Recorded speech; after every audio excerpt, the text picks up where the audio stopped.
Hi guys எல்லாரும் எப்படி இருக்கீங்க? இன்னைக்கு அதே மேல தான் பார்க்க போறோம். "டா ப்ரோ ஏற்கனவே போட்டாங்க ப்ரோ" அப்படின்னு கதறீங்க. நான் லாஸ்ட் எபிசோட்லயே சொல்லிட்டேன். "டேய் எவன் போட்டா எனக்கு என்னடா? நான் என்னோட ஸ்டைல்ல போடணும். எனக்கு கதை பிடிச்சிருக்குன்னு தான்டா சொன்னேன். நான் புது மேனுவ இன்னொன்னு போட போறேன். அது தேடுற வரைக்கும் எனக்கு இன்னொரு மேனுவ தேவைப்பட்டுச்சு. இடையில கேப் விட வேணாம் தான் இத எடுத்து போட்டேன். பிடிச்சவங்க பாருங்க.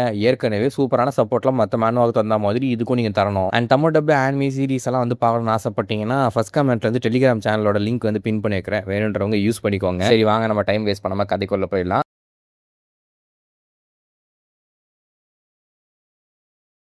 இப்போ எபிசோட ஓப்பன் பண்ணாக்கா ஹைம் ஆஃப் ஸ்பேரிங் நம்ம ஹீரோக்கு ஏற்கனவே சொன்னேன் இல்லையா அந்த பாட்டு வந்து அன்லாக் ஆயிடுது. இவன் இது வரைக்கும் போட்டி போட்டு ஜெயிச்ச அந்த அப்பரண்டிஸ் நைட்டோட அந்த விக்டரி இதோட உண்மையான பவர் இங்க காமிக்கிறான் பாரு அப்படின்னு நம்ம ஹீரோ சொல்ல மானா ஹார்ட்டை வச்சிருக்க வரைக்கும் மானா செயின் உன்னால என்னைக்குமே டிஃபீட் பண்ண முடியுது. அது வந்து கிவன் ஃபேக்ட் அப்படின்ற அவர் அங்கிள் பேசிக்கிட்டு இருக்கையில நம்ம ஹீரோ ஒத்துக்க கூடாதுன்றதுக்காக தான் அந்த ரீம் அப்படின்ற பவர் வந்து எடுத்துன்னு வந்துருப்பாப்ல. இப்போ அந்த ஹைம் பவர் பயன்படுத்தி ரெண்டு பேரும் கிளாஷ் ஆகும் போது அவன் என்ன சொல்றான்னா, ஆமா மானா ஹார்ட் வச்சுட்டு மானா செயின் கூட நீ வந்து சண்டை போடும்போது உன்னோட மானா ரிங் இருக்குல்ல அது மொத்தமா உடஞ்சி நம்ம ஹீரோக்கு பேக் ஃப்ளோ ஆகி அவனுக்கு சைடு எஃபெக்ட்ஸ் உருவாக்கிறதுக்கான வாய்ப்புகள் இருக்கு. அதனால தான் அவனுக்கு வந்து சண்டை போடும்போது வாழை லைட்டா ரத்தம் வரும். ஆனால் மானா செயினுக்கு இருக்க ஒரே ஒரு அட்வான்டேஜ் அது மட்டும் தான். அதை தவிர மானா ஹார்ட்டை அதை சப்ரஸ் பண்ணும் அப்படின்னு எங்க இடத்துல இல்லை. இவன் ஏற்கனவே சொல்லியிருப்பான் மானா ஹார்ட் வீக் கிடையாது, அதை யூஸ் பண்றவங்க தான் வீக் அப்படின்னு சொல்லிட்டு. ஸோ இவன் ஒரு ஸ்ட்ராங்கா மாறணும் அப்படின்றதுக்காக அவனோட பொட்டன்ஷியல் இன்க்ரீஸ் பண்றான் அந்த ஹைம் மூலமா. அதாவது அது எப்படின்னு வச்சுக்கோங்களேன், ஒரு மாதிரி இப்போ நம்ம நார்மலா நடந்து போயிட்டு இருக்கோம், ஒரு வெயிட் தூக்குறோம்னு வச்சுக்கோங்களேன், அந்த வெயிட் தூக்கும் போது நம்மளால அதை ஓரளவுக்கு லிஃப்ட் பண்ண முடியும். இதுவே நமக்கு பிடிச்ச குத்தாட்டம் பாட்டு இல்லைன்னா ஒரு மோட்டிவேஷனல் பாட்டு மாதிரி பாடுவாங்க பார்த்தீங்களா, அந்த மாதிரி பாடும்போது உள்ள ஒரு பூஸ்ட் வரும்ல, அது எங்கிருந்து தான் வரும்னு தெரியாது, ஆனால் ஒரு சின்ன எனர்ஜி பூஸ்ட் வரும். அது நம்மளை நல்லாவே லிஃப்ட் பண்ண விடும். லைக் நீங்கள் மார்ச் பாஸ் போகிறதா இருக்கட்டும், சோல்ஜர்ஸ் மார்ச் பண்ணும்போது அவங்க கத்துறதா இருக்கட்டும், அந்த கத்துற சவுண்டு கோரஸாக பாடும்போது அந்த பாடல் நமக்கு ஒரு பூஸ்ட் தரும் இல்லையா, அதை தான் நம்ம ஹீரோ இப்போ பண்ணுறாப்புல ஒரு பாட்டு ஒன்று உருவாக்குறோம். அதுதான் அந்த ஹைம் ஆஃப் ஸ்பேரிங்னு சொல்லப்பட்ட அந்த பவர் ஒட்டுமொத்தமாக அவனை இன்வால்வ் பண்ண ஆரம்பிக்குது. ஒரு ஃபிசிக்கல் பவராக வருது. அந்த சாங்கை நம்ம கேட்கும்போது பூஸ்ட் வருது இல்லையா, அந்த பூஸ்ட் வந்து ஃபிசிக்கல் பவராக இருந்தால் எப்படி இருக்கும், அதுதான் இது. மறுபடியும் அங்கிள் அவனை கிளாஷ் ஆகிறாங்க. அங்கிளுக்கு என்ன யோசனை அப்படின்னா, இவனடா இவ்வளோ நாள் சண்டை போடுறான், பரவாயில்ல திறமை டெவலப் பண்ணா போல, ஆனால் அவனுக்குன்னு ஒரு லிமிட் இருக்கு, கண்டிப்பாக நான் டிஃபீட் பண்ண போறேன் அப்படின்னு சொல்லிட்டு அவரும் கிளாஷ் பண்றேன். முன்னாடி வர அந்த ஹீரோ வந்து லைட்டாக பவர் கெயின் பண்ணிட்டு மாதிரி தெரியும். அவருக்கு ஒரு ஆச்சரியமாகுது, இது எப்பறம் நடக்குது அப்படின்னு சொல்லிட்டு. பட் எப்படி நடக்குதுன்ற மாதிரி கேட்கும்போது நான் தான் உங்களுக்கு சொன்னேன், எல்லா மான ஹார்ட் சேம் கிடையாதுன்ற மாதிரி நம்ம ஹீரோ ரெஸ்பான்ஸ் கொடுக்க, ஆனால் இதெல்லாம் வெறும் லக்கு தான், அவன் இது பண்ணிட்டான், பட் இதை வச்சுட்டு உன்னால டிஃபீட் பண்ண முடியுது, நான் யாருன்றதோட காட்டுறேன்னு ஹீரோ திரும்ப கிளாஷ் ஆகும்போது அவரோட அட்டாக் கொடுத்து அந்த பக்கம் சதற அடிச்சு விட்டுருவாப்ல. அப்போ ஒரு செம்ம காண்டாயிட்டு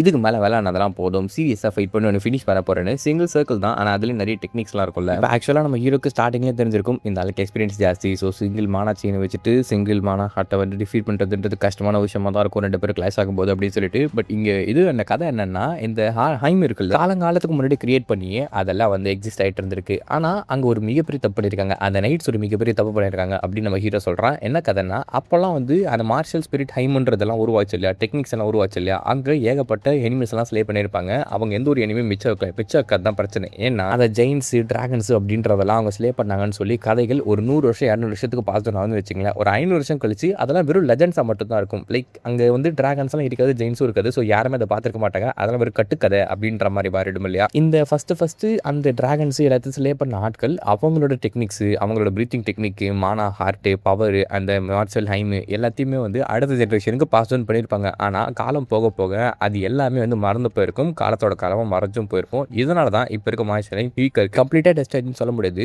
ஆனால் மனுஷங்களுக்கு எதிராக மனுஷங்க தான் ஹைமை யூஸ் பண்ணாங்க. உங்களுக்கு புரியுற மாதிரி சொல்லி வச்சுக்கோங்க. இப்போ நான் ஒரு வாரியர்னு வச்சுக்கோங்க, நான் வந்து ஒரு டிராகன் கூட சண்டை போடுறேன். அந்த டிராகன் கூட சண்டை போட்டு ஒரு ஹைமை ஒரு பாட்டை வந்து உருவாக்குறேன்னா அந்த பாட்டு செம்ம ஸ்ட்ராங்காக இருக்கும் இல்லையா. அதுவே நான் ஒரு மனுஷன் கூட சண்டை போடுறேன், அப்போ அங்கே உருவாக்குற பாட்டுக்கும் இதுக்கும் ஒரு டிஃப்ரென்ஸ் இருக்கு, குவாலிட்டி இருக்கு இல்லையா. ரோட்டுக்கரில் வாங்குற ஐஸ்கிரீமுக்கும் ஐபேக்கோவில் வாங்குற ஐஸ்கிரீமுக்கும் அந்த குவாலிட்டி டிஃப்ரென்ஸ் இருக்குல்ல, அந்த மாதிரி தான் இந்த சாங்கோட குவாலிட்டியும் இங்கே இருக்குது போல. அதாவது மனுஷங்களுக்கு எதிராக மனுஷங்க சண்டை போடும்போது உருவாகிற அந்த சாங் ரொம்ப வீக்காக இருக்கிறதுனால அதுக்கு பெரிய பொட்டன்ஷியல் ரீச் ஆக மனுஷங்க ஜெயின்ஸ் கூடவோ மான்ஸ்டர்ஸ் கூடவோ டிராகன்ஸ் கூட அந்த மாதிரி அதர் வேர்ல்டு கிரீச்சர்ஸ் கூட சண்டை போடும்போது மார்ஷல் ஹைம் ரொம்ப ஸ்ட்ராங்காக இருக்கும். இதனால தான் அப்போ இருக்க லெஜெண்ட்ஸ் எல்லாம் மானா ஹார்ட்டை பயன்படுத்தி அதெல்லாம் ஸ்லே பண்ணியிருப்பாங்க. ஆனால் காலப்போக்கில் அந்த மானா ஹார்ட்டோட அப்சல்யூட் பொட்டன்ஷியலை மறந்து போன இவங்க மானா செயின் அப்படின்ற ஒரு ஈஸியான டெக்னிக்கை பயன்படுத்தினாங்க. இந்த ஈஸியான டெக்னிக்கில் என்ன கதை அப்படின்னா, அவங்க ஸ்ட்ராங் ஆனவே டிரான்செண்டன்ஸ் அப்படின்ற அந்த பவரை ரீச் பண்ண முடியுது. அதாவது absolute power, god like power, அந்த டிராகன் டிராகனை ஸ்லே பண்ற அளவுக்கு பவரை அட்டைன் பண்ண முடியாது. அதுக்கு சிம்பிள் ரீசன் அதுதான் நான் ஏற்கனவே சொன்னேன் இல்லையா, இப்போ ஸ்ட்ராங்கான மென் வீக்கான மென்னை கிரியேட் பண்ணுவாங்க, வீக்கான மென் ஸ்ட்ராங்கான டைம் கிரியேட் பண்ணுவாங்க. இன்னும் டீட்டெயிலாக எக்ஸ்பிளைன் பண்ணி வச்சுக்கோங்களேன். இப்போ வந்து நம்மளோட பேரண்ட்ஸ் எடுத்துக்கோங்க, பேரண்ட்ஸ் வந்து கஷ்டப்பட்டு ஒரு நல்ல பொசிஷனில் இருக்காங்க அப்படின்னா நம்ம சந்தோஷமாக வாழலாம். ஆனால் நம்ம ஊதாரித்தனமாக வாழ்ந்துட்டோம் அப்படின்னு வச்சுக்கோங்களேன், நமக்கு இருக்க பணம் லாஸ் ஆயிடுச்சுன்னு வச்சுக்கோங்களேன், நம்மளோட ஃபியூச்சர் கிட்ஸ் அவங்க கஷ்டப்பட்டு வாழுவாங்க. கஷ்டப்பட்டு வாழ்றதுனால அவங்க உழைச்சி பெரிய ஆள் ஆவாங்க. பெரிய ஆன பிறகு அதே தான் இந்த ஒரு சைக்கிள் ரிப்பீட் ஆகும்ல. ஸோ இது மாதிரி ஒரு சைக்கிள்குள்ளே மாட்டிக்கிட்டு தான் அந்த ஒட்டுமொத்த டெக்னிக்கும் அழிஞ்சு போயிருக்குது. ஸ்ட்ராங்கான பீப்புள் அடுத்த ஜென்ரேஷனும் ஸ்ட்ராங் இருக்கணும்னு ஆசைப்பட்டிருந்தா கொஞ்சம் மான்சஸை உயிரோட விட்டு வச்சிருக்கணும் ட்ரைனிங்காக வச்சு. அண்ட் அவங்க டெக்னிக்ஸை அப்சல்யூட்டை எப்படி உருவாக்குறாங்க, அதோட பொட்டன்ஷியல் என்ன, அது எப்படிலாம் பயன்படுத்தணும் அப்படின்ற மாதிரியான குறிப்பீடுகளை விட்டு போயிருக்கணும். இது எதுவுமே பண்ணாதனால தான் அது வந்து ஒட்டுமொத்தமாக அழிஞ்சு போன ஒரு கண்டிஷனில் இருக்குது. அதை திரும்ப கொண்டு வந்து நம்ம ஹீரோ ஆசைப்படுறாப்ல. அதனால டிராகன் ஸ்லே பண்ண ஜெயன்ஸோட பிளட்டை குடிச்சா அந்த டெக்னிக் என்னன்றது ஒன்று காட்டிட்டு இருக்கேன். பால்டோர் நீ ரொம்ப ஸ்ட்ராங்காக தான் நான் ஒத்துக்கிறேன், ஆனால் நீ ஒன்றும் இது லெஜெண்ட் நைட் கிடையாது. எவ்வளோ பெரிய ட்ரெஷர் ஸ்வாட் எடுத்துகிட்டு வந்தாலும், நீ எவ்வளோ பெரிய நைட்டாக இருந்தாலும் என்னோட ஸ்வாடை கட் பண்ண முடியாதுன்றதை நான் அவனுக்கு காட்டுறேன் பாரு அப்படின்னு ஹீரோ கிட்ட இருந்த அந்த நார்மல் ஹைம் இருக்கு இல்லையா, அது டிராகன் ஸ்லேயிங் ஹைமாக வந்து கன்வெர்ட் ஆகுது. ஏன்னா ஏற்கனவே சொன்னேன் இல்லையா, அந்த சப்ப சாங் வச்சுட்டு அவனால் ஒன்றுமே பண்ண முடியல. அதுக்காக வந்து டிராகன் ஸ்லேயிங் சாங் எடுத்துக்கிறாங்க. ஆனால் அந்த சாங் அவனால் கம்ப்ளீட்டாக ஹேண்டில் பண்ண முடியல. ஏன்னா அவன் பாடி அந்த அளவுக்கு வந்து வீக்காக இருக்குது அண்ட் அவனோட பொட்டன்ஷியல் ரொம்ப கம்மியாக இருக்குது. அதனால் அந்த சாங்கில் இருக்க சில வேர்ஸை ஒமிட் பண்ணிட்டு வெறும் ஒரு லைனை மட்டும் இவன் சொல்கிற மாதிரி இருக்குது. ஃபுல் சாங் வந்து ஒரு 10 லைன் வச்சுக்கோங்க, அதில் வெறும் ஒரு லைன் மட்டும் தான் இவனால் இப்போதைக்கு சொல்ல முடியும். ஒரு லைன் கூட இல்லை, ஒரு 4-5 வேர்டுன்ற மாதிரி வச்சுக்கோங்க. ஏன்னா எல்லாத்தையும் ஒமிட் பண்ணி விட்டுருந்து ஹீரோவால் அது மட்டும் தான் இப்போதைக்கு ஹேண்டில் பண்ண முடியும். Spitting of the dragon scale அப்படின்ற அந்த ஒரு சென்டென்ஸ் இருக்குல்ல, சென்டென்ஸ் கொடுக்குறது ஒரு 4 வேர்டு அவன் சொல்லிட்டு அட்டாக் கொடுக்கும்போது அங்கிளுக்கு தெரிஞ்சு போயிடுது. ஐயோ இந்த அட்டாக் என்னால் தடுக்க முடியுது, அவ்வளோதான் சிங்கிள் மானா செயினை வச்சுட்டு என்னால் ஒன்றும் பண்ண முடியாதுன்னு சொல்லிட்டு அவர் அங்கே ஒரு பண்ணுறாரு. பிளாஸ்டில் நம்ம ஹீரோ அந்த பக்கம் சதர் அடிச்சுட்டு விடுறாப்புல. அவ்வளோதான் ஹீரோ தோத்துட்டானா அப்படின்னு பார்க்க ஒன்றிங் தான் யூஸ் பண்ணான்னு சொன்னீங்க, இப்போ நான் ஏமாத்துறீங்களா அப்படின்னு பார்த்தா அவர் ஒட்டுமொத்த ரிங்கையும் பயன்படுத்திருப்பாரு. அதாவது அவரோட பெட்டை அவரே மீறிட்டாப்ல, சிங்கிள் ரிங் வச்சு டிஃபீட் பண்ணுறேன்னு சொல்லிருப்பாப்ல. ஒட்டுமொத்த ரிங்கை யூஸ் பண்ணும்போது தான் அவரால் அந்த அட்டாக்கே பிளாக் பண்ணியிருக்க முடிஞ்சிருக்கும். ஆக்சுவலி அது பிளாக்னு சொல்லாமல் எனக்கு தெரியல, ஏன்னா அவரோட ஸ்வாட் வந்து உடஞ்சி போயிருக்கும். ஸோ கம்ப்ளீட்டாக இந்த இடத்துல நம்ம ஹீரோட வெற்றி அப்படின்ற மாதிரி பார்த்த உடனே அவருக்கு மூஞ்சி மாறி போயிடுது. ஏன்னா இதனால் வரைக்கும் ஒரு ஃபாலோ பண்ண டெக்னிக் வந்து வேஸ்ட்ன்ற மாதிரி ஆகி போயிடுது இல்லையா. ஸ்டார்டிங்லேருந்து நம்ம ஹீரோட டெக்னிக் டம்மின்னு சொல்லியிருந்தாரு, ஆனால் ஆக்சுவலாக அவரோட டெக்னிக் தான் டம்மி அப்படின்னு நீங்கள் ப்ரூவ் ஆன பிறகு அவ்வளோதான் நம்ம வாழ்நாள் முழுக்க ஒரு உண்மை நம்பிட்டு வந்துட்டு இருக்கோம். அது பொய்ன்னு ப்ரூவ் ஆயிடுச்சுன்னா எப்படி இருக்கும், அந்த மாதிரி தான் அவரோட ஃபேஸுமே இருக்குது. அப்படியே ஒரு மாதிரி டிப்ரெஷனுக்கு போயிடுறாரு. அங்கிள் நீங்கள் தோத்துட்டீங்கன்னு எக்ஸ்ட்ரா ஃபிட்டிக்கார நம்ம ஹீரோ வச்சு அமுச்சு விட்றானா. ஐயோ அதோட மூஞ்சி பார்க்கணுமே, பார்த்தாலே நம்மளுக்கு ஒரு மாதிரி டிப்ரெஷன் ஆகும். இப்போ திடுதுப்புன்னு சீக்வன்ஸ் அங்கே அப்படியே கட் பண்ணி அந்த டிராகன் ஸ்லிங் ஸ்வாடாக இருந்த நம்ம ஹீரோ அவன் அந்த குரூஹானோட பவர் இருக்கு இல்லையா, அதை திரும்ப அவனை ஓவர்டேக் பண்ண ட்ரை பண்ணிக்கிட்டு இருந்து போல. இல்லை வேண்டாம் நிறுத்து அப்படின்னு சொல்லிட்டு அலறச்சி சேர்ந்துக்கிறாப்புல. பார்த்தா அவன் பெட்டில் இருக்கிறாப்புல. அவனுக்கு இந்த மாதிரி அடிக்கடி ஆகுது. நான் தான் ஏற்கனவே சொன்னேன், அந்த குரூஹானோட பவர் இந்த பாடியில் வர ட்ரை பண்ணிக்கிட்டு இருக்கு. ஆனால் அதை இவன் கண்ட்ரோல் பண்ண ட்ரை பண்ணுறான். ஏன்னா அந்த பவர் இந்த பாடினால இப்போ தாங்கவே முடியாது. வந்துச்சு அப்படின்னா ஒட்டுமொத்தமாக இவன் லாஸ்ட் ஆகிடுவான், அன்கான்ஷியஸ் மேட்னஸ் அப்படின்னு சொல்லிட்டு. ஸோ இதுதான் வந்து அந்த மானா ஹார்ட் யூஸ் பண்ணுறதுக்கான டிஸ்அட்வான்டேஜ் போல. ஆக்சுவலி அந்த மானா ஹார்ட் இருக்கு இல்லையா, அதில் அந்த மார்ஷல் ஹைம் அந்த பாட்டு சொன்னல, அந்த பாட்டை நீங்கள் லைன் பை லைனாக தான் எடுத்துகிட்டு போனோம் உங்கள் லெவலுக்கு ஏற்ற மாதிரி. நம்ம ஹீரோ பண்ணால டேரெக்டாக டிராகன் ஸ்லிங் டெக்னிக், அந்த மாதிரி அந்த டிராகன் ஸ்லிங் டெக்னிக் இருக்கும்போது அது என்ன தான் வந்து ஓமிட் பண்ணி கொடுத்துருந்தாலும் அது இவனோட பவருக்கு ரொம்ப எல்லாம் மீறினது. இவனுக்கு 10%னா அது ஒரு 30-50% பவர். அது எத்தனை இவன் பாடியில் போடும்போது அதுக்கான சைடு எஃபெக்டாக தான் இந்த மாதிரி அவன் பாடியை டேக் ஓவர் பண்ண ட்ரை பண்ணிக்கிட்டு இருக்கான் அவன் பழைய பவர். அந்த ஸ்வாடாக இருக்கும்போது ஜெயின்ஸோட பிளட்டு அப்புறம் டிராகனோட பிளட்டு இதெல்லாம் குடிக்கணும்னு ஆசைப்படுற ஒரு மேட் அந்த மாதிரி தான் இருந்திருப்பான். ஒரு பைத்தியகாரத்தனமான ஒரு இதுவாக தான் இருக்கும். ஸோ அந்த பவர், அதாவது அந்த இது வந்து இவனுக்குள்ள வரது ட்ரை பண்ணிக்கிட்டு இருக்குது. இதை அவன் கண்ட்ரோல் பண்ணுறதுலேயே வந்து கன்சிஸ்டண்ட்டாக கான்சென்ட்ரேட் பண்ணிக்கிட்டு இருக்காப்ல. இதனால தான் அவன் வந்து அது ரொம்ப நாளாக யூஸ் பண்ணாமலே வச்சுட்டு இருப்பான். கரெக்டாக அங்கிள்கிலே எப்படி இருந்தாலும் ப்ரூவ் பண்ணுறதுக்கு அதை பயன்படுத்தி தான் அவனு வேறு வழியெல்லாம் பயன்படுத்தியிருப்பான். அதுக்காக இப்போ சைடு எஃபெக்டாக அஃபெக்ட் பண்ணிட்டு இருக்காப்ல. இது ஒரு பாட்டு எழுதுற மாதிரி வச்சுக்கோங்களேன். இப்போ நான் வந்து என்னோட பாட்டை சொந்தமாக என்னோட வரிகள் எழுதுறேன்னு வச்சுக்கோங்களேன், அது ஏன் பாட்டு, எனக்கு எந்த ஒரு பிரச்சனையும் வராது. இதுவே வேற ஒருத்தனோட பாட்டு நான் திருடி எழுதுனா காப்பிரைட் பிரச்சனை வரும் இல்லையா, அந்த மாதிரி தான் இவனுக்கும் இந்த சைடு எஃபெக்ட். ஸோ இவன் எக்ஸ்பீரியன்ஸ் பண்ணுற விஷயங்களை வச்சு அவன் பாட்டு எழுதுறான் அப்படின்னா அது அவனுக்கு ஒரு பவர் தரும். அந்த பவர் யூஸ் பண்ணும்போது சைடு எஃபெக்ட்ஸ் எதுவும் இருக்காது. ஏன்னா அது அவனோட பவருக்கு ஈக்குவலான ஒரு சாங்காக இருக்கும். ஆனால் இவன் வேற ஒருத்தவங்களோட பாட்டு டிராயிங் ஸ்லிங் டெக்னிக்னு பாஸ்ட் லைஃப்ல இருக்க அந்த சாங் அதெல்லாம் எடுத்தான் அப்படின்றப்போ அதை தாங்குற அளவுக்கு பாடி இருந்ததுன்னா பிரச்சனை இல்லை. ஆனால் தாங்காத அளவுக்கு இருக்குது, இது ரொம்ப வீக்காக இருக்குது. ஏன்னா இவன் ட்ரெயின் பண்ண ஆரம்பிச்ச ஒரு சில மாதங்கள் தான் இருக்கும். அதனால அது வந்து இந்த மாதிரி சைடு எஃபெக்ட்ஸை ரொம்ப அதிகமாக காட்டிட்டு இருக்கு. இது இவன் கண்ட்ரோல் பண்ண முடியல அப்படின்னா ஃபியூச்சரில் இன்னும் பெரிய பிரச்சனைகள் வரும். இதை பற்றின அண்டர்ஸ்டாண்டிங் நம்ம ஹீரோக்கு வரும்போது அவனோட ஹைம் ஆஃப் ஸ்பேரிங் லைட்டாக இன்க்ரீஸ் ஆகுது. இப்போ ஒதுக்கு இது போதும், இந்த ஹைம் ஆஃப் ஸ்பேரிங் இருக்குது பார்த்தீங்களா, அதை அவன் நைட்ஸ் கூட சண்டை போட்டானே, அதை வச்சு அவன் வந்து தேர்ட் பிரின்ஸை தோக்கடிச்சிடலாம். அங்கிள் கூட சண்டை போடுறது மட்டும் தான் டிராகன் ஸ்லிங் டெக்னிக்காக அவன் பயன்படுத்தியிருப்பான். தப்புன்னு அடலியா பண்ணப்போ வந்துட்டு யோர் ஹைனஸ் நீங்கள் கான்சியஸை கெயின் பண்ணிட்டீங்களா, நீங்கள் சண்டை போட்டு மயக்கடிச்சு விழுந்த பிறகு குயின் இருக்காங்க இல்லையா, அவங்க அந்த அங்கிளை போட்டு செம்ம திட்டாங்க, இந்த பக்கமே வராதுன்ற மாதிரி செம்ம கோவப்பட்டு இருந்தாங்க. அவங்க அவ்வளோ கோவப்படுறது நினச்சி கூட பக்கன்ற மாதிரி இல்லை, அந்த தலைக்கு இன்னும் வேணுன்ற மாதிரி தான் ஹீரோ பார்த்துட்டு இருக்காரு. அவங்க அங்கிள் சொல்லியிருந்தாரு நீங்கள் எழுந்துக்கும் போது அவருக்கு மெசேஜ் அனுப்புறோம் அப்படின்னு சொல்லிட்டு, இப்போதைக்கு அனுப்பாத, பண்ணாத, நான் கொஞ்சம் ரெஸ்ட் எடுக்கணும். அந்தாலன்ட்டான் எனக்கு தேவையில்லாம போட்டு எதெல்லாம் வந்து நொயின்ட்டு இருப்பாப்புலன்னு சொல்லி நம்ம ஹீரோ படுக்கிறப்பல. ஏன்னா அவன் உடம்பு ஃபுல்லாக பார்த்தீங்கன்னா ஒரு மாதிரி பயங்கரமாக வலிக்க ஆரம்பிக்குது. இவன் ஏற்கனவே அந்த ஹைமை யூஸ் பண்ணதுனால லிமிட்டுக்கு மேலே புஷ் பண்ணியிருக்கான் போல. ஒரே நாளில் நான் வந்து ஒபாமாவே அப்படின்னு சொல்லி ட்ரை பண்ணால் அப்படிதான் நம்ம வந்து பண்ணாத விஷயங்களை பண்ணி ட்ரை பண்ணும்போது பாடி அதுக்கு மேலே வந்து அடி வாங்குது. இப்போதைக்கு அவன் ரெஸ்ட் எடுத்து அவனோட மெமரிஸ் எல்லாம் அலைன் பண்ணோம். இவனோட சொந்த மெமரின்றது எதுவுமே கிடையாது. அதாவது இவன் வாழ்ந்த வாழ்க்கைகள் எதுவுமே கிடையாது. மற்றவங்களோட கையில் ஒரு சுவாடை தான் சுற்றிட்டு இருந்தான். அந்த மெமரிஸ் எல்லாமே இவனுக்குள்ள ஃப்ளோ ஆக ட்ரை பண்ணிட்டு இருக்கு போல. அதெல்லாம் எரேஸ் பண்ணும். அதே நேரத்தில் அந்த ஹைமோட பவர் இவனை டேக் ஓவர் பண்ணாமல் இருக்கலாம். இது எல்லாத்தையும் பண்ணி அவன் ஓரளவுக்கு அதை மேனேஜ் பண்ணுறதுன்றது ரொம்ப கஷ்டமாக தான் இருக்கும். அதனால தான் வந்து ரெஸ்ட் டைம்ன்றது ஒன்று கேட்குறாப்ல. அதுக்கப்புறம் அடலியா கையில் ரெஸ்ட் எடுத்துக்கிட்டு என்ன சொல்லிட்டு இருக்காங்கன்னா, அந்த ஆக்னஸ் பேரியன் அப்படின்னு சொல்லிட்டு இவங்களோட ஆன்செஸ்டரை பற்றி பேசிட்டு இருக்காப்ல. அவங்க ஒரு மிகப்பெரிய ஸ்வாட்ஸ்மேன் ஜெயின்ஸ் எல்லாம் ஸ்லே பண்ணவங்க. அப்படியேப்பட்ட டெசன்ட் இருந்தால் நீ ஸோ உனக்கு நிறைய பொட்டன்ஷியல் இருக்குது. அவங்கள மாதிரியே ஸ்பிரிட்டை உன்னால வந்து இது பண்ண முடியும். என்ன சொல்றீங்க, என்னோட ஆன்செஸ்டர் அவ்வளோ ஸ்ட்ராங்கானவங்களா? அப்படியாப்பட்டது நான் கேள்விப்பட்டது இல்லைன்னு அந்த பொண்ணு பார்க்குறேன். ஏன்னா ஒட்டுமொத்தமாக எரேஸ் ஆயிடுச்சு போல ஹிஸ்ட்ரியிலேருந்து. பரவாயில்ல, உனக்கு அந்த டேலண்ட் இருக்குது, அவங்களோட எபிலிட்டிஸ் எல்லாத்தையும் உன்னால் வந்து ஆப்டெயின் பண்ண முடியும். ஆனால் நீ அதுக்கு வந்து வளரணும் கொஞ்சம். பட் நான் ஒரு விஷயத்தை மட்டும் கேட்கணும், நீ ஸ்வாடை பற்றி கற்றுக்கிட்டு என்ன பண்ண போற? ஆக்சுவலி உன்னோட கோல் என்ன? நீ வந்து இதை பண்ண அதை பண்ணணுன்னு இருக்கோம் இல்லையா, என்ன பண்ண போறேன்ற மாதிரி கேட்கும்போது, அதுவா நான் வந்து நைட்டாக மாறினேன் அப்படின்னா அப்படியே வலிக்கிறாளா? நீ இப்போ சொல்லணும்னு அவசியமே கிடையாது, நல்லா யோசிச்சு சொல்லு.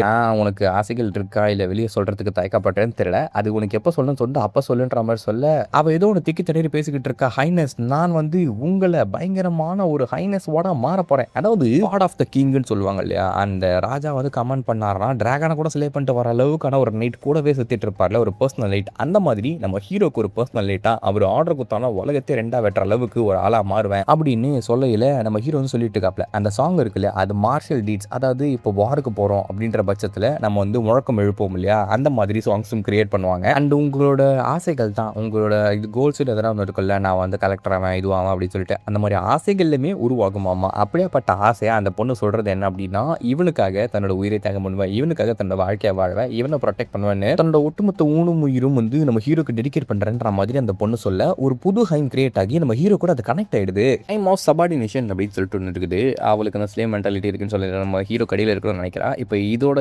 அட்வான்டேஜ் என்ன அப்படின்னா, அவன் வந்து ஒரு ஹையர் லெவலுக்கு போகிறோம்னு வச்சுக்கோங்களேன், நம்ம ஹீரோக்குமே அதில் ஒரு அட்வான்டேஜ் கிடைக்கும். லைக் இங்கே ஒரு பெட்டு வளர்க்குறீங்கன்னா, அது கேமை சொல்கிறேன், அந்த பெட்டு வந்து லெவலாக பார்க்கும்போது அதுலேருந்து நமக்கு என்ன கிடைக்கும் பார்த்தீங்கன்னா, இந்த ப்ரீ பயர்லாம் இருக்கும் பார்த்தீங்களா, க்ளோவால் தரும் அந்த மாதிரி நம்ம ஹீரோக்குமே இந்த இடத்துல அட்வான்டேஜ். மார்ஷல் ஹைம்ன்றது ஒருத்தவங்க இல்லாமல் இன்னொருத்தவங்களும் இன்ஃப்ளூயன்ஸ் பண்ணும் அப்படின்றது இந்த இடத்துல காட்டுறாங்க. தனிப்பட்ட பவர் மட்டும் இல்லை, இன்னொருத்தவங்களுக்கு கொடுக்கக்கூடிய பவராக மாதிரியும் இருக்குமா. அதனால தான் நம்ம ஹீரோக்கு எங்கே டாமினேஷன் அப்படின்ற மாதிரி இன்னொரு பவரும் கிடைக்குது. ஒரு மாஸ்டர் ஒரு ஸ்டூடெண்ட் அந்த மாதிரி ஒரு கேட்டகரியில் இருந்துக்கிட்டு இந்த பொண்ணு வந்து நம்ம ஹீரோ ப்ரொடெக்ட் பண்ணணும்னு ஆசைப்பட்டு இருக்கா. அதனால அவள் வந்து லெவல் இன்க்ரீஸ் ஆகும்போது நம்ம ஹீரோக்கு அதுலேருந்து ஒரு மைன்யூட்டான ஒரு போனஸ் கிடைக்கும்னு வச்சுக்கோங்க. ஸோ இது உங்களுக்கு புரியுதா? ஏற்கனவே நம்ம ஹீரோவும் டெவலப் ஆகி அந்த ஹைம் ஒர்க்கை ட்ரை பண்ணிக்கிட்டு இருக்கான். அப்படி இருக்கும்போது அவனுக்கு எக்ஸ்ட்ரா ஹைம் கிடைச்சது அப்படின்றது ஒரு போனஸ் லக்கு தான். அது மூலியமா அவனால் இன்னுமே பெரிய பெரிய பேட்டில்ஸில் இன்வால்வ் ஆக முடியும். ரொம்ப நன்றி அப்படின்னு நம்ம ஹீரோ சொல்லும்போது அந்த பொண்ணு எதுக்கு நான் நன்றி சொல்கிறான்ற மாதிரி யோசிப்பா. பட் இவ்வளோ நல்லா போய்கிட்டு இருக்கு ஸ்டார்டிங்கில், போக போக இவன் அன்கண்ட்ரோலபிளாக மாறிட்டு என்ன பண்ணுறதுன்ற மாதிரி தான் யோசிக்கிறான். ஆனால் அதெல்லாம் ஓரம் கட்டி வச்சுட்டு ஒரு சில நாட்கள் அப்படியே கடந்து போகுது. அதன் பிறகு குயின் இருக்காங்க,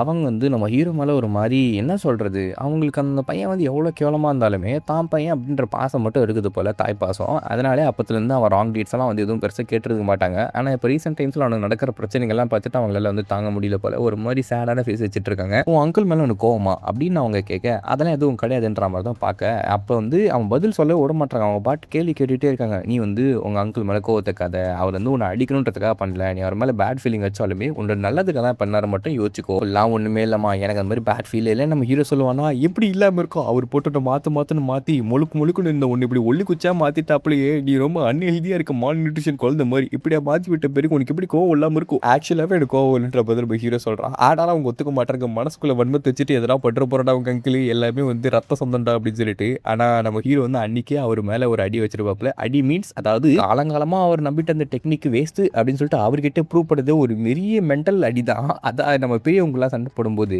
அவங்க சொல்கிற பாயிண்ட் தான் கரெக்டுன்னுவாங்க, ஆனால் அவங்க சொல்கிற பாயிண்ட்டை தப்புன்னு ப்ரூவ் பண்ணிட்டா மூஞ்சி மாறும் பார்த்தீங்களா, அந்த மாதிரி ஒரு சாட்டிஸ்ஃபேக்ஷன் கிடைக்கும்ல. அதுதான் இதுக்கப்புறம் அவர் டெவலப் ஆகி வெளியே எழுந்து வரதே பெரிய விஷயம். அதனால் அவர் அதை வெளியே வருவாரோட முதல்ல பார்ப்போம். அதுக்கப்புறமா என்னோட ரிவெஞ்ச் ஆல்ரெடி கம்ப்ளீட் ஆயிடுச்சு, ஸோ அந்த மேலே இந்த கோவம் கிடையாது அப்படின்ற மாதிரி தான் நம்ம ஹீரோ யோசிச்சுட்டு இருக்காப்புல. அவங்க அங்கிளை பற்றி அவனுக்கு பெருசாக கவலையே கிடையாது, ஒரு மாதிரி எமோஷனல் அட்டாச்மெண்ட்லாம் கிடையாது. ஏன்னா நம்ம ஹீரோவே இந்த உலகத்துக்கு ஒரு புதுசு தான். அப்போ அவங்க அம்மா சில வார்த்தைங்க சொல்கிறாங்க, என்னன்னா உங்கள் அங்கிள் வந்து அவரோட லைஃபை மோஸ்ட்டாக ஸ்வாட் கொடுத்து ஸ்பெண்ட் பண்ணியிருப்பாரு, ஸோ அதனால பீப்புளுக்கு எப்படி பிஹேவ் பண்ணணும்னு அவருக்கு தெரியாது. இருந்தாலும் ரீசெண்ட் டைமில் உன்னை பற்றி ரொம்ப பெருமை நினைச்சாருன்னு நினைக்கிறேன். அவர் தான் வந்து போயிட்டு ராஜா கிட்ட பேசி உன்னோட ப்ரொபேஷனை சீக்கிரமாக லிஃப்ட் பண்ணாரு அப்படின்னு சொல்ல, இது எல்லாத்துக்கும் காரணம் அவர் தான்றதை நம்ம ஹீரோ அப்போ தான் தெரிஞ்சுக்கிறான். அண்ட் ஏகப்பட்ட பிரச்சனைகளை கிரியேட் பண்ணேன். அதுக்கப்புறம் அவருக்கு தான் வந்து நிறைய ப்ரெஷர்லாம் வந்துச்சு. பட் அப்போ கூட அவர் பெருசா எதுவுமே வந்து பண்ணல அப்படின்ற மாதிரி சொல்லும்போது, அடப்பாவி அதனால நான் அப்ரூவ் பண்ணிட்டு இருந்தானா, ஆனா என் மூஞ்சி முன்னாடி அப்படி திட்டிட்டு இருந்தானே, இதெல்லாம் முன்னாடி சொல்லியிருக்கணும், பின்னாடி சொல்லிருக்கூடாது அப்படின்ற மாதிரி நம்ம ஹீரோ திங்க் பண்ணிக்கிட்டே இருக்கையில, இது நம்ம ஹீரோக்கு ஒரு சின்ன குழப்பத்தை தான் தர ஆரம்பிக்குது.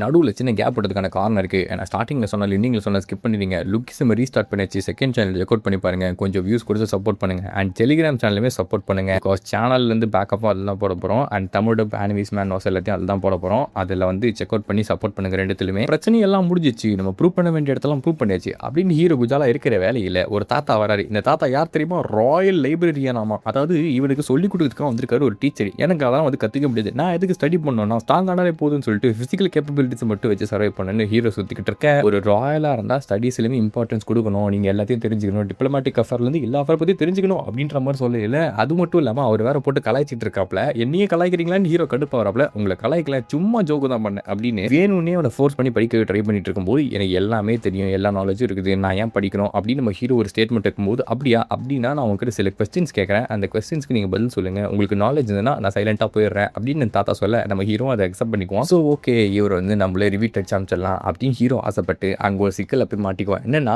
அவர் டாப்பிக்கை பற்றி டிஸ்கஸ் பண்ணுறேன்னு ஒவ்வொரு விஷயங்களா கேட்பாரு. இவனும் அது இது அப்படின்னு சொல்லிட்டு எல்லா இடத்துலையும் வந்து பதில் சொல்ல ஆரம்பிப்பல. அப்படி பதில் சொல்ல தான் அவர் ஏகப்பட்ட டாபிக் டிஸ்கஸ் பண்ணிட்டு கடைசி ஒரு புக்கை கொடுத்து இதை படிச்சு பாருங்க இன்ட்ரெஸ்டிங்காக இருக்கும் அப்படின்னு சொல்லிட்டு சரி நாளைக்கு பார்க்கலான்னு அங்கேருந்து அவர் அப்படி கிளம்பி போறாரு. ஆக்சுவலி இது இந்த கிங்டம் பற்றியும் கிங்டமில் இருக்க பீப்புள் எப்படி மேனேஜ் பண்ணுறது, டேக்ஸ் ஸ்டஃப் அந்த மாதிரி சொல்லி கொடுத்துட்டு இருக்காரு. அதான் சொன்னால டிப்ளமேட்டிக் அஃபேர்ஸ்னு ஒரு நாட்டை ரன் பண்ணுறதுக்கு என்னென்னலாம் தேவை என்னென்னலாம் தேவை கிடையாது, எது எப்படி ஒர்க் ஆகுது அப்படின்றது தெரிஞ்சால் மட்டும்தான் அந்த நாட்டுக்கு அவன் சிறந்த ராஜாவாக மாற முடியும். இவன் தான் ஃபர்ஸ்ட் பார்ன் அப்படின்றதுனால அவன் அடுத்த ராஜாவாக மாறதுக்கான பொட்டன்ஷியல் அதிகம். அதனால தான் அவனுக்கு சொல்லிக் கொடுக்குறாங்க. முடிச்சுட்டு அவர் அங்கேருந்து கிளம்பும்போது நாளைக்கு இதே மாதிரி டிஸ்கஸ் பண்ணுவோம் அப்படின்னு அவர் வெளியே போன பிறகு தான் ஹீரோக்கு ரியலைஸ் ஆகுது. ஆடா பாவி படிக்க மாட்டேன்னு சொல்லி என்னையே அந்த படிக்க வச்சுட்டு போயிட்டானு. அவன் எவ்வளோ இன்டெலிஜென்ட்டாக இருந்தாக்கா டிஸ்கஸ் பண்ணுறன்ற பேரில் ஹீரோக்கில் பதில்கள் கேட்டு புக்ஸை பற்றி டிஸ்கஸ் பண்ணி அவர் ஒரு டாபிக் கம்ப்ளீட் பண்ணியிருப்பார். ஒரு டாபிக் இல்லை ஒரு ஒட்டுமொத்த புக்கே கம்ப்ளீட் பண்ணிட்டாரு போல. ஹீரோக்கு பார்த்தா புரியுது. ஆடாடே என்னடா இந்த மக்களாக டெஸ்ட் கொடுக்குறீங்க. சரி நம்ம இடத்துல வந்து வால் வீச்சால சண்டை போட முடியாதனால வார்த்தையினால சண்டை போட்டு ஜெயிஸ்டார் பற்றி தான் தாத்தா. அண்ட் தாத்தாவும் யோசிக்கிற விஷயம் என்னன்னா இந்த பிரின்ஸ் வந்து லூசு பையன் சொன்னாங்க, ஆனால் இவருக்கு இன்டெலிஜென்ட்டாக இருக்காரு, இன்ட்ரெஸ்டிங்காக இருக்க போகுது அப்படின்னு சொல்லிட்டு அவர் அங்கேருந்து கிளம்பி போன பிறகு ஹீரோக்கு ஒரே போர் அடித்து ட்ரைனிங் எடுக்கல, இப்போ வந்து ரெஸ்ட் எடுக்கணும் அப்படின்னு சொல்லிட்டு உட்காந்துட்டு இருக்காப்ல. என்னத்த பண்ணுறது அப்படின்னு ஒரு மாதிரி வெறியில் நம்ம ஹீரோ உட்காந்துக்கிட்டு இருக்கல. ஐயா அவங்கள பார்க்க அவங்க அங்கிள் வந்துருக்காருன்ற மாதிரி அந்த பொண்ணு சொல்ல அப்படியா உடனே அனுப்புன்ற மாதிரி நம்ம ஹீரோ ஆர்வமாக பார்த்துக்கிட்டு இருக்கான். ஏன்னா அவனுக்கு என்டர்டைன்மெண்ட்டான ஒரு டாபிக் வேணும். இவர் திரும்ப வரும்போது மூஞ்சி எப்படி இருக்குன்றத பார்த்து அதை பார்த்து சந்தோஷப்படலான்னு ஹீரோ ஆசைப்பட்டு இருக்கான். அவருமே உள்ள வராரு. டிப்ரமிஷன்ல இருப்பாருன்னு நினைச்ச மனுஷன் பார்த்தா ஒரு மாதிரி பழைய ஃபேஸே எடுத்துட்டு வந்து நிக்கிறாப்ல. யாரா இது ஆளு, எவ்வளவு அடிச்சாலும் எழுந்து நிக்கிறானே, யாரியா நீ மனுஷனா நீ அப்படின்னு நம்ம ஹீரோ யோசிச்சுட்டு இருக்கல. அவர் வாயை திறந்து ஐ எம் சாரி அப்படின்னு சொல்லுவார். நான் வந்து டியூவில் உனக்கு ஒரு ப்ராமிஸ் பண்ணேன், சிங்கிள் செயின் யூஸ் பண்ணி டிஃபீட் பண்றேன், ஆனா நானே 4 செயின் யூஸ் பண்ணிட்டேன், அது உயிருக்கு ஆபத்து விளை வச்சிருக்கலாம், அதனால என்னோட ப்ராமிஸ் பிரேக் பண்ணதுக்கு சாரி அண்ட் அதனால நீ ஹர்ட் வர ஆயிட்ட. ஸோ இது எல்லாத்துக்கும் நான் தான் காரணம்ன்ற மாதிரி சொல்ல. ஆக்சுவலாக ஹீரோ ஹர்ட் ஆனதுக்கான காரணம் என்னன்னா அந்த ஹைமை ஓவரா யூஸ் பண்ணி தான் அங்கிள் அடிச்சதுனால ஒண்ணுமே ஆயிருக்காது அவனுக்கு. ஆனா அங்கே வெளியே சொல்ல முடியாது இல்லை. சரி இவர் ஹர்ட் பண்ணதாக இருக்கட்டும்ன்ற மாதிரி சைலண்டாக விட்டுறாப்ல. ஓகே நீ என்ன ஆசைப்படுறேன்னு சொல்லு, ஏன்னா ஒரு விஷயம் கிராண்ட் பண்ணுறேன்னு சொன்னல, அது கையாக இருக்கட்டும் காலாக இருக்கட்டும் கண்ணா இருக்கட்டும் எது வேணா தரேன்ற மாதிரி சொல்ல. அதை வச்சு நான் என்ன பண்ணுறது, அதை வேஸ்ட் பீஸில் வச்சுட்டு எனக்கு வந்து யூஸும் கிடையாது, எனக்கு வேற ஒரு விஷயம் வேணுன்ற மாதிரி கேட்க இவன் நினச்சிருந்தா எது வேணும் கேட்கலாம். ஏன்னா அவர் ஒரு கமாண்டர் கவுண்ட், ஸோ அவருக்கு நிறைய இன்ஃப்ளூன்ஸ் இருக்குது, நிறைய விஷயங்கள் தெரியும், அந்த ஃபேமிலியோட சீக்கிரட்டை பாஸ் டவுன் பண்ண சொல்லியிருக்கலாம். ஆனால் நம்ம ஹீரோ ஒரு சாதாரணமான பையன் கிடையாது, அவனுக்கு அதெல்லாம் தேவையே கிடையாது. ஸோ அவன் என்ன கேட்குறான்னா அங்கிள் இதுதான் என்னோட ஆசை, எனக்கு ஒரு அவுட்டிங் போடும், அதாவது எங்கன்னா எக்ஸ்ப்ளோர் பண்ண போனோம், அதனால் எங்கே போகணும் அப்படின்ற மாதிரி அவர் கேட்குறாப்ல. ஏன்னா இவனோட ப்ரொபேஷன் லிஃப்ட் ஆச்சு, நீ எங்கே வேணா வந்து சுற்றி தெரியலாம், உனக்கு எதுக்கு வந்து என்னோட பர்மிஷன் தேவைப்படுதுன்ற மாதிரி சொல்ல. நான் ஒன் டே ட்ரிப் மாதிரி சொல்லலை, சும்மா ஒரு எக்ஸ்ப்ளோரேஷன் டீம் மாதிரி, அதாவது அட்வென்ச்சர் மாதிரி போனோம். நீ கேட்குறதெல்லாம் ரீசனபிளாக தான் இருக்குது, ஆனால் இதுக்கப்புறம் பேங்க் அவுட் வருது இல்லையா, அது முடிகிற வரைக்கும் ஒன்றுமே பண்ண முடியாது, இம்பாசிபிள் அப்படின்ற மாதிரி சொல்லும்போது அது முடிஞ்ச பிறகே பண்ணுங்க, பொறுமையாக கூட்டுப்பாங்க, ஆனால் எனக்கு பிரச்சனை கிடையாதுன்ற மாதிரி சொல்லும்போது சரி ஓகே ஸ்கெடியூலை ஃபிக்ஸ் பண்ணிட்டு நான் உனக்கு சொல்கிறேன்னு இவனும் எக்ஸ்ப்ளோரேஷனுக்கு ஒத்துக்கிட்டு போயிடுறாப்ல. அப்போ கால் ஒரு மாதிரி குறுகுறுன்னு பார்த்துக்கிட்டு இருக்கல, என்னடா அவனுக்கு பிரச்சனை, என்னையாண்டா அப்படி பார்க்குறன்ற மாதிரி கேட்டா, ஐயா அவர் பெரிய ஆள், ஒரு பெரிய நோபல் நைட், அவருக்கு நீங்கள் என்ன வேணா கேட்டிருக்கலாம், நீங்கள் ஏதோ பெருசாக கேட்பீங்க ரசிங்கப்படுத்துவீங்க அப்படின்ற மாதிரிலாம் நினச்சேன், ஆனால் நீங்கள் பார்த்தா எக்ஸ்ப்ளோர் பண்ணுன்னு கேட்குறீங்களே. நம்ம ஹீரோ என்ன சொல்கிறான்னா எனக்குமே அப்படி தான் தோணுச்சு, பட் அவர் வந்து ஒரு மாதிரி ஒரு பிரின்சிபலோட சுற்றுற ஒரு மிகப்பெரிய ஆள்,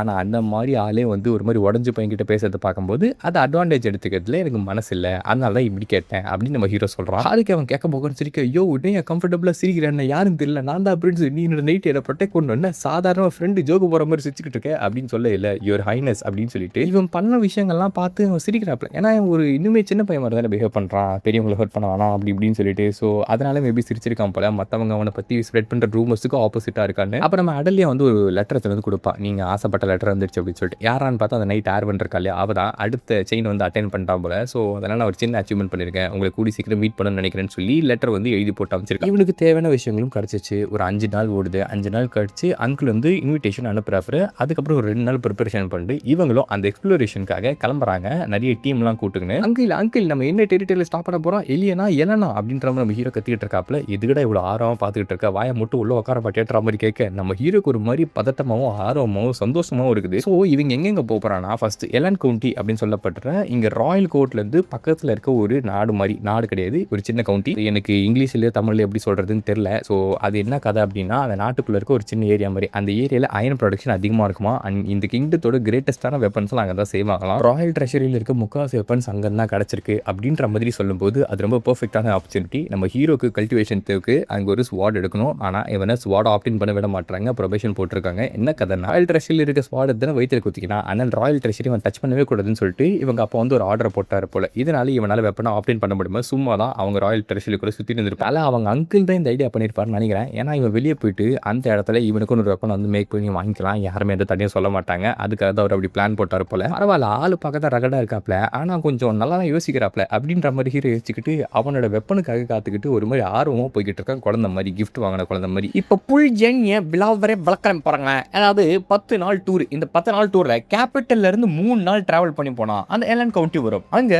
அவங்களுக்கு தேவையான வெப்பன்ஸ்லாம் செஞ்சுக்கிட்டு அப்படியே அங்கேருந்து அயர்லைன் கேஸ்டலுக்கு போயிட்டு அங்கேருந்து திரும்ப லியோன்பர்க் கிங்டமுக்கு வரணும். இதுதான் மேட்டர். வெற்றி நடை போடும் தமிழகமே அப்படின்ற மாதிரி இவனுங்களும் பாட்டு அங்கே கிளம்புறாங்க. சம்மந்தமே இல்லாமல் இந்த பாட்டியாக வந்துச்சுன்னா டக்குன்னு ஞாபகம் வந்துச்சு, அதான் தூக்கி போட்டேன். அப்படி நடந்து போய்கிட்டு இருக்கையில, அதை கேரேஜில் போய்கிட்டு இருக்கையில அதை பொண்ணு எதிர உட்காந்துக்கிட்டு ஒரு மாதிரி டிப்ரிமிஷன் அப்படின்ற மாதிரி தான் இருக்கா. அவகிட்ட கேள்வியும் கேட்க முடியாது. கேள்வி கேட்டுன்னு வச்சுக்க, எஸ் நோ இப்படி தான் பதில் சொல்லுவா. இப்படி ஒரு டிப்ரிமிஷன் ஸ்டேஜில் நம்ம ஹீரோவும் தள்ளப்படுறாப்ல. ஏன்னா அவனுக்கு போர் அடிக்குது. 3 நாள் கேரேஜில் டக்கு இந்த சவுண்ட் மட்டும் தான் கேட்டுட்டு இருக்கு. சரி ஓகே, நம்ம மானா ஹார்ட்டை திரும்பவும் வந்து ஃபில் பண்ணி வச்சுக்கோம். ஏன்னா ஏற்கனவே அதை யூஸ் பண்ணி மொத்தமாக ட்ரெயின் பண்ணி விட்டாச்சு. அங்குள் கூட சண்டை போட்டாச்சு. ஃபியூச்சரில் வேற கூட சண்டை போட்டால் என்ன பண்ணுறதுன்னு சொல்லி மானா ஹார்ட்டை ஃபில் பண்ணிக்கிட்டே இருக்க வேலையில் அதை எப்படி ஃபில் பண்ணானா, மானன்றது காற்று மாதிரி அப்படியே பறந்து கிடக்கும், எல்லா இடங்கள்லேருந்தும் இருக்கும். நம்ம மூச்சு காற்றை சுவாசிக்கிற மாதிரி அதையும் சுவாசிச்சு ஒட்டுமொத்தமாக அவனோட ஹார்ட்டில் ஃபில் பண்ண ஆரம்பிக்கிறப்ப தண்ணி பிடிக்கிற மாதிரி பிடிச்சிருக்கிறான். அப்படி பிடிச்சிட்டு இருக்க வேலையில் அப்போ கட்டின்னு பார்த்தா ஹீரோவோட மானா ஹார்ட் தம்மா தூண்டு இருந்தது இல்லையா, அது எவ்வளோ பெருசாகிட்டு இருக்கும் பாருங்களா. ஒரு புதுசான ஒரு ட்ரைட் ஓப்பன் பண்ணி விட்டுருது. நம்ம ஹீரோக்கு சமாச்சாரம் எப்படா இது அப்படின்னு. இது ஒரு வாட்டி 2 வாட்டி இல்லை, அப்படி ஒரு 2-3 எக்ஸ்டெண்ட் ஆகிட்டு இனிமேல் லெவல் பயங்கரமாக இன்க்ரீஸ் ஆயிடுது. லைக் இப்போ லெவல் 10லேருந்து ஜம்ப் அப் பண்ணி அப்படியே லெவல் 30-40க்கு போனால் எப்படி இருக்கும், அப்படியே லீப் ஆனா அந்த மாதிரி தூக்கி விட்டுறது போல. ஸோ இதனால நம்ம ஹீரோவால் இப்போ நிறைய மாணவ ஹேண்டில் பண்ண முடியும். அண்ட் ஸ்வாட் எக்ஸ்பர்ட் ஸ்டேஜும் வந்து ரீச் பண்ணிட்டான் போல. இப்படிப்பட்ட கனெக்ஷன் உருவாக்குறதுனால ஆர்ஜுன் கூட ஒன்று சேர்ந்துட்டதாகவும் சொல்றாங்க. அண்ட் சில ரெஸ்ட்ரிக்ஷன்ஸை லிஃப்ட் பண்ணி விட்டுறாங்க. இவனால இப்போ நிறைய அந்த 5 சென்ஸ் யூஸ் பண்ண முடியுது. தேர்ட் என்ற அத்தாரிட்டியும் இன்க்ரீஸ் ஆகுது. அதே மாதிரி தேர்ட் ஃபியர் அப்படின்ற இதுவும் வந்து இன்க்ரீஸ் ஆகுது. அதான் நான் ஏற்கனவே சொன்னேன் இல்லையா, அவனால் கண்களால் காதுகளால் கேட்க முடியற அந்த திறன்கள் வந்து அதிகமாகிக்குது. யோசிச்சு பாருங்க, ஸ்டார்டிங்ல நம்ம ஹீரோ ஒரே வாட்டி அந்த கண்பார்வை டெக்னிக் யூஸ் பண்ணதுனால ஒட்டுமொத்தமான ட்ரெயின் ஆயிட்டு இருக்கும். ஆனா இப்போ அது பயங்கரமா இன்க்ரீஸ் ஆயிட்டு அதனால அது ரெகுலர் பேசிஸ்ல பண்ற மாதிரி ஆயிடுச்சு. ஒரு வழியா 3 நாள் கழிச்சு எலன் கவுண்டிக்கு வந்து சேர்றாங்க. அங்க இருக்க லார்டு பட்சோட எல்லாரும் சேர்ந்து வந்து வரவேற்கிறாங்க. நீங்க வந்ததுல ரொம்ப பெருமையா இருக்கு யுவர் ஹைனஸ், உங்களுக்கு என்னோட கிரீட்டிங்கை வரவேற்கிறேன் அப்படின்னு அவன் பையன் எல்லாரும் சேர்ந்து நம்ம ஹீரோ வரவேற்று உள்ள கூப்பிடுறாங்க. என்னதான் ஹீரோக்கு மட்டமான பேர் இருந்தாலும், அதாவது அந்த ஃபர்ஸ்ட் பிரின்ஸுக்குன்ற ஒரு ரெப்யூட்டேஷன் மோசமா இருந்தாலும், அந்த ஃபர்ஸ்ட் பிரின்ஸ்ன்ற வார்த்தைக்கு ஏகப்பட்ட பேர் அங்கே ரெஸ்பெக்ட் கொடுத்து தான் ஆகணும். ஏன்னா ராயல்ட்டினா அப்படிதான், கொடுக்காதவங்களுக்கு என்ன நிலைமைன்றது ஏற்கனவே பார்த்துருப்பீங்க. இப்போ ஹீரோ உள்ள போறான். உள்ள போகும்போது வெப்பனரியோட மாஸ் ப்ரொடக்ஷன் பண்ற இடம் சொல்றதுக்கு ஏற்ற மாதிரி அங்கே ஏகப்பட்ட வெப்பன்ஸ் இருக்கு. ஆனால் அதெல்லாம் சும்மா ஃபேன்சிக்காக டெக்கரேஷனுக்காக வச்சிருக்காங்க. அதெல்லாம் பெருசா பவர் கிடையாது, நம்ம ஹீரோவை ஹேண்டிலும் பண்ண முடியும். பிளாக் ஸ்மித்தோட டெரிட்டரி எங்க இருக்குன்னு சொன்னீங்க, அதுவா நம்ம ஏரியாவுக்குள்ள தான் இருக்குதுன்ற மாதிரி சொல்லும்போது, அப்படியா சரி ஓகேன்ற மாதிரி நம்ம ஹீரோ பார்த்துக்கிட்டு இருக்கையில நாங்கள் பார்க்கணுன்ற மாதிரி அவன் கேட்குறானா, பார்க்க போறீங்களா, சரி வாங்கன்னு அவங்களை அழைச்சிட்டு போறாங்க. பிளாக் ஸ்மித்லாம் கொஞ்சம் ரஃபான ஆட்கள், அவங்களாம் வந்து ஒரு மாதிரி டிஃப்ரெண்டானவங்க.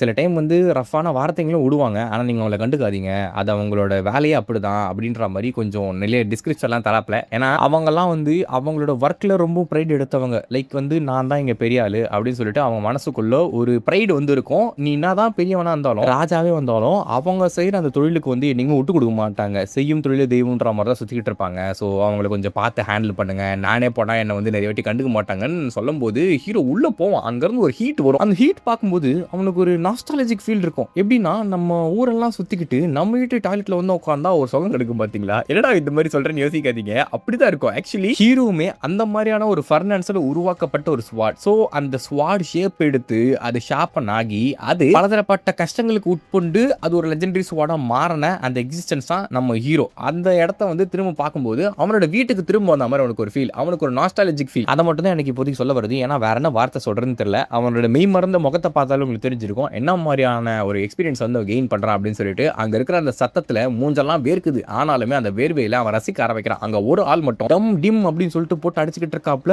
அவர் அப்படியே ஃபோக்கஸ்டா பார்த்துட்டு இருக்கான். அந்த ஒரு மாதிரி மால் நியூட்ரிஷன் குழந்தை மாதிரி இருக்காப்ல, ஆனாலுமே அவர் ஒர்க்ல டெடிகேஷனோட பண்ணிக்கிட்டு இருக்கான். அப்போ அவர் கண்ணில் பார்க்குற அந்த வெறியில நம்ம ஹீரோக்குள்ள ஒரு ஃபயர் வருது.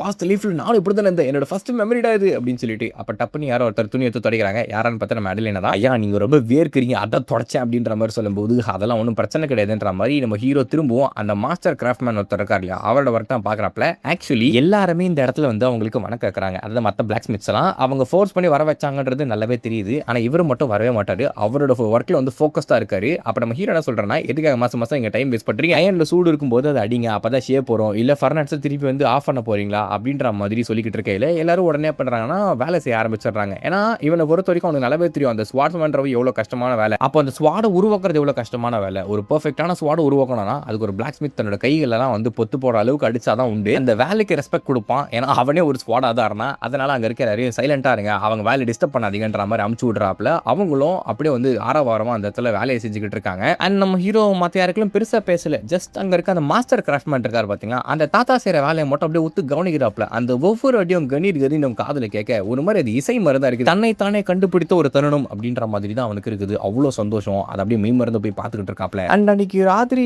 இந்த லார்ட் என்ன சொல்றாப்லனா, என்ன காரணம் தெரியல, கிட்டத்தட்ட ஒரு 6 மாசமா அந்த ஸ்வாடை போட்டு டமால் டிமால் அடிக்கிறதும் போட்டு அது வந்து ரீஃபைன் பண்றதும் இது பண்றதும் அப்படி இப்படின்னு சொல்லிட்டு ஏதோ ஒரு ப்ராசஸ் சொல்றாப்ல. அதாவது என்னன்னா அந்த ஸ்வாட் எடுத்து ஃபர்னான்ஸ்ல போறது, திருப்பி அதை ரீட் பண்ணி அடிக்கிறது, கண்ணில் முக்கி திருப்பி இதே மாதிரி ப்ராசஸ் கிட்டத்தட்ட 6 மாசம் பண்ணிட்டு இருக்காராம். அவ்வளோ நாளா என்ன பண்றதுன்னு தெரியல. ஆக்சுவலா இவர் உருவாக்கின எல்லா ஸ்வாடுமே வந்து செம்ம குவாலிட்டியானது அப்படின்னு சொல்றாங்க. கிங்டத்திலே வந்து மாஸ்டர் ஸ்வாட்னு சொல்லுவாங்க. அதுக்கு ஒவ்வொன்றுக்கும் தனித்தனியான பேர் இருக்குன்னா பாத்துக்கோங்களேன். கிட்டத்தட்ட ஒரு 99 ஸ்வாட் வந்து ஃபார்ஜ் பண்ணிருப்பாரு போல. இது அவரோட ஃபைனல் கிரியேஷனா மேபி இருக்கலாம். அது என்ன கதைன்னு தெரியல. ஆனா அவர் வந்து ஃபார்ஜ் பண்ணிக்கிட்டே தான் இருக்காரு அப்படின்ற மாதிரி தான் சொல்றாங்க. அவர் அந்த ஒர்க் பண்ற வரைக்கும் சாப்பாடு தண்ணி எதுவும் எடுத்துக்க மாட்டாராமா. யார் குறுக்குல போனாலும் கேட்க மாட்டாராமா. அதனால மால்நியூட்ரிஷன் கால்ற மாதிரி வந்து அந்த இடத்துல இருக்காரு. அவர் சாதாரணமான ஆள் கிடையாது. கொஞ்சம் ஒரு அட்ஜஸ்ட் பண்ணிக்கோங்க, நீங்க யாருன்னு அவருக்கு தெரியலன்ற மாதிரி சொல்ல நம்ம ஹீரோ அதை பத்தி பெருசா கண்டுக்கல. ஏன்னா அவனுக்கோட கண்கள்ல வந்து தெரியுது ஒரு ட்ரூ கிராஃப்ட்மேன். அவரோட ஒர்க்கை வந்து பார்க்கும்போது ஒரு மெய் மறந்து போய் நின்றுட்டு இருக்காப்ல. அந்த ஒர்க்கை ஃபினிஷ் ஆவதை வந்து பார்க்கணும் அப்படிங்கிற ஒரு ஆசை அவனுக்கு இருக்குது. அண்ட் பல நாட்கள் ஓடுது. இந்த பல நாட்கள் நம்ம ஹீரோ அங்க ஸ்டே பண்றதுல என்ன பண்றான்னா, அவரோட ஒர்க் மட்டுமே தான் பார்த்துட்டு இருக்காப்ல. போறான், நிப்பான், அவர் வந்து ஹேமர் பண்றதை பார்க்கறான். அப்படியே சாயந்தரம் அவர் கிளம்பும்போது அப்படியே கிளம்பி வருவான். இதே தான் தினமும் பண்றாப்ல. லார்டுக்கு ஆச்சரியமா இருக்கு. ரூமர்ஸ் படி பார்த்தா ஒரு சைக்கோன்னு சொன்னாங்க. ஆனா இந்த ஆள் பார்த்தா ஒண்ணுமே இல்லையே. லைக் அந்த ஒரு ஆர்ட் ஒர்க்கை பார்த்துட்டு ஒரு சின்ன குழந்தை சாக்லேட்டை செய்யும்போது பார்க்கும் பார்த்தீங்களா, அந்த மாதிரி ஆர்வமா அவன் கண்ணில் ஆர்வம் தான் தெரியுது. அண்ட் ஃபைனலாக அவங்க கிளம்ப வேண்டிய நாளும் வந்துடுச்சு. நம்ம ஹீரோ நின்று பார்த்துட்டு இருந்திருப்பாப்ல. அன்ஃபார்ச்சுனேட்லி டைம் வந்தது. ஆனால் அந்த ஸ்வாட் இன்னும் கம்ப்ளீட் ஆகல. என்னத்தை பண்றது, இது கம்ப்ளீட் ஆகும் நினைச்சேன் அப்படின்னு நினைச்சிட்டு நம்ம ஹீரோ வெளியே வருவோம். ஒரு டீப் ரெக்ரெட் இருக்குன்றது அந்த லார்டுக்கு வந்து தெரியுது. அவர் என்ன சொல்றாப்லனா, இது வந்து முடிஞ்சிச்சுன்னா நாங்கள் வந்து கிளம்புறோம் அப்படின்ற மாதிரி. இவ்வளோ நாள் காத்திருந்து ஒரு யூஸும் இல்லை.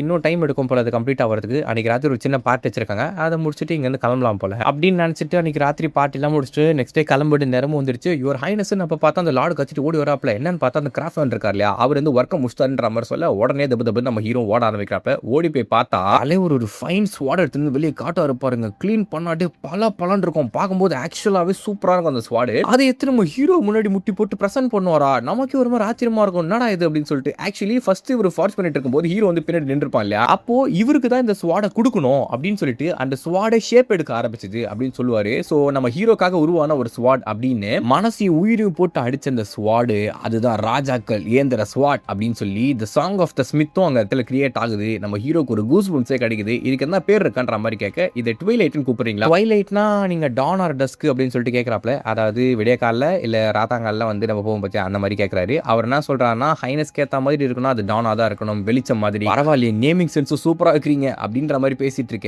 டப்புன்னு பார்த்தா அவருடைய மயக்க அடிச்சு ஓடுவாரு. ஏன்னா அவர் வந்து சாப்பிடல இல்லையா சரியா. ஸோ அதனால அவர் வந்து அன்னைக்கு ராத்திரி அங்கேயே கேம்ப் போட்டு நம்ம இன்னைக்கு ஒரு நாள் மட்டும் இங்கே ஸ்பெண்ட் பண்ணலாம் அப்படின்னு நம்ம ஹீரோ சொல்லுவான். அந்த கேம்புக்குள்ள போய் அந்த ஸ்வாட்ஸ்மேன் கிட்ட பேச ஆரம்பிக்கிறாப்ல. அந்த ஸ்மித் கீழே நிறைய விஷயங்கள் பேசுறாரு. அவர் தான் முதல்ல சொல்லியிருப்பாரு. அண்ட் ஃபர்ஸ்ட் டைம் நீங்க வந்து நிற்கும் போதே அந்த ஸ்வாட் உங்களுக்கானதுன்னு சொல்லிட்டு அந்த ஸ்வாடை எங்களை சொல்லிச்சு. அதனால தான் நான் வந்து அந்த ஃபாரஸ்ட் பண்ணி எடுத்துட்டு வந்தேன் அப்படின்னு. அப்போ நம்ம ஹீரோ ஒரு உண்மையை சொல்லுவான். நான் தான் அந்த லெஜெண்டரி ஸ்வாட் அப்படின்னு சொல்லிட்டான் போல. சொன்ன உடனே எது நீதான் அப்படின்னு சொல்லிட்டு அவனுக்கு ஒரு மாதிரி வார்த்தையா வரல. ஹீரோட கையை பிடிச்சுன்னு எனக்கு இப்போ புரியுது எதுக்காக அந்த ஸ்வாட் வந்து ஷேப் எடுத்துதுன்னு சொல்லிட்டு அது உங்க கையில வரணும்னு சொல்லி டெஸ்டினி இருக்குது, அதான் ஃபேட் அப்படி இப்படின்னு சொல்லிட்டு நானோ வார்த்தைங்க சொல்றாரு. அவருக்கு ஒரு ஆனந்தம், ஒரு சாட்டிஸ்ஃபேக்ஷன், கம்ப்ளீட்டான ஒரு சாட்டிஸ்ஃபேக்ஷன். மாஸ்டர் அந்த ஸ்வாட கொஞ்சம் கையில கொடுங்க அப்படின்னு சொல்லல நம்ம ஹீரோ அந்த ஸ்வாடத்தை கையில கொடுப்பானா, கொடுத்த உடனே அவருக்கு ஒரு மாதிரி இந்த ஸ்வாட நீங்க கையில வைங்க, இது உங்களை மாதிரி கிரேட்டா வரணும்னு ஆசைப்படுறேன் அப்படின்னு சொல்லிட்டு அன்னைக்கு ராத்திரியே அவர் வந்து ஒரு மாதிரி அப்படியே மைக் அடிச்சு உள்ள அவ்வளவுதான் நம்ம ஹீரோ அந்த ஸ்வாட் எடுத்துக்கலாம். நெக்ஸ்ட் டே அந்த லார்ட் இருக்காரு இல்லையா, அவர் வந்து என்ன பண்றாருன்னா, மாஸ்டர் சாஸ்மேன் உங்களுக்கு வந்து ஒரு பெரிய ஸ்வாட் கொடுத்தாரு, ஆனா அது எனக்கு சாட்டிஸ்ஃபேக்ஷன் இல்ல, இது எங்களோட ட்ரெஷர்ல இருக்க ஸ்வாட், இது எடுத்துக்கோங்க அப்படின்ற மாதிரி கொடுக்க, பரவாயில்ல சூப்பர் கிஃப்டா கொடுக்குறீங்கன்னு 2 ஸ்வாட் நம்ம ஹீரோ எடுத்து வச்சுக்குவோம். ஆக்சுவலா இந்த ஸ்வாட கொடுத்து மாஸ்டர் ஸ்வாட வாங்கலாம் அப்படின்ற மாதிரி வச்சிருப்பாப்ல, ஆனா 2 நம்ம ஹீரோ வச்சுக்கிறான். அதுக்காக அவரால் எதிர்த்து பேசவே இல்லை, சைலண்ட் ஆயிடுறாப்ல. அப்ப கிளம்ப வேண்டிய நேரமும் வந்துருச்சு. அந்த அங்கிள் வராரு இல்லையா, அங்கிள் என்ன இவ்வளவு நாள் காணோன்ற மாதிரி கேட்கும்போது, உங்க ஃபாதர் எனக்கு இன்னொரு அசைன்மெண்ட் கொடுத்தாரு அப்படின்ற மாதிரி சொல்லல. ஓ அவர் சும்மா என்ன அனுப்ப மாட்டாரு, எனக்கு அப்பவே தெரியும்ன்ற மாதிரி நம்ம ஹீரோ சொல்லும்போது, சரி ஓகே அயன் கேஸ்டலுக்கு சீக்கிரமா போனோம், டிலே ஆயிடுச்சு ஆல்ரெடி, ஸோ கிளம்புங்க, நீ அதுக்கு வந்து குதிரையில ரைட் பண்ணுன்ற மாதிரி சொல்ல, நம்ம ஹீரோக்கு குதிரையை ரைட் பண்ண தெரியாது, ஏன்னா ஒரு ஸ்வாலா இருந்தா. அந்த ட்விஸ்டோட இந்த எபிசோட் முடிக்கிறாங்க. இந்த எபிசோட் எப்படின்னு சொல்லிட்டு மறக்காம கமெண்ட்ஸ் சொல்லுங்க. இதே மாதிரி என்ன இன்ட்ரெஸ்டிங்கான மேனோஸ் சீரிஸ் நினைச்சோம் சேனல் மறக்காம சப்ஸ்கிரைப் பண்ணி சப்போர்ட் பண்ணுங்க. அடுத்த வீடியோவில் சந்திக்கும் மாதிரி டாடா பை பை. வலிமையா இருங்க கைஸ்.